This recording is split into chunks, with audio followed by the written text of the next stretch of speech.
I'm third generation rodeo, that's my background. My job description, I guess, is father, mentor, coach, truck driver. I'm a stunt coordinator and a stuntman specializing in horses. My mom met my dad when she was 12 at the Denver Stock Show, and then later took lessons from him for 8 years, and then when I'm in college, went back and took lessons from him again and wound up marrying her coach. My dad taught both of us, and she was the greatest women's trick rider to ever step on a horse. And that's not me saying my mom, that's from everyone who's ever seen her ride. My dad was the champion of the United States when he was 9 years old, back in his competition, and he went to London, White Horse Stadium in London when he was 21 and competed against 48 other countries and did 156 tricks to win the world championship. And he was never defeated in a competition. When we'd go to rodeos, I'd hold the tape for my mom and I'd scream, "Go, Mom!" And she'd go by and she'd go, "Are you talking to me out there?" I go, "No, not me."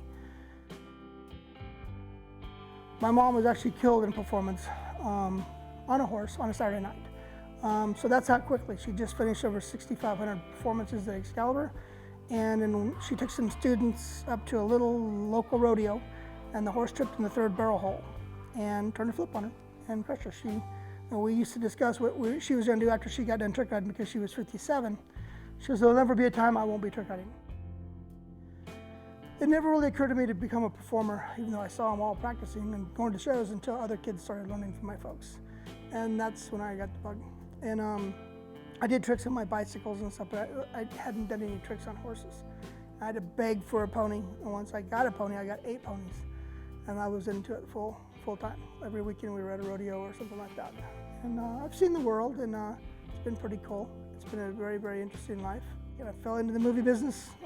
I got called to do Zorro, and I did Zorro, and then my tenure ended in Vegas. So it seemed like a natural transition from Vegas to here because it was closer than anywhere else. Moved to Hollywood with 60 head of horses and tried to see if I could survive.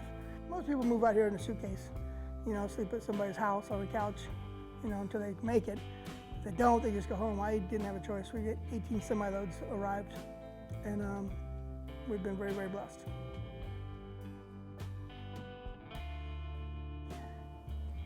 I think every family, every father, every businessman, everything, when they look at their children, there's that moment they think, do I teach them what I do? Do I try to show them where they're from? I don't care if you're a plumber or a lawyer or debater or teacher or whatever. I think there's a moment where you want your kids to know, especially if you're second or third generation, you want them to feel. I think it was when my kids were a little bit older and they didn't know the horses' names and they couldn't put a halter on, and they didn't know anything about horses.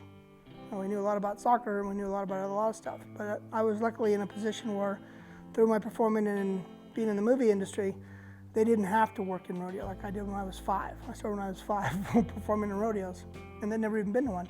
So there was a moment there where I knew my folks were turning over in their grave, and I didn't want them to come into me when they were 18 and going, "Why didn't you teach us when we were little?" And the dilemma I had was, do I take their life in my hands, and am I going to take that responsibility on? The scariest part of it is every bit of it all the time. I never ever relax. I've seen the biggest wrecks come out of nothing. The happiest part, I think, of almost anything we do, I learned this a long time ago from my mom. She read someplace, and I know it's true. Life is made up of 3 things: anticipation, struggle, and relief. And you enjoy each and every part of those in different degrees on different projects. I know that the anticipation of something that's coming up, the struggle and just the worry and all the effort that goes into it, and the sheer relief and joy the moment it's over. I mean, it's all 3 things. Without all 3 pieces of those, nothing's worth doing.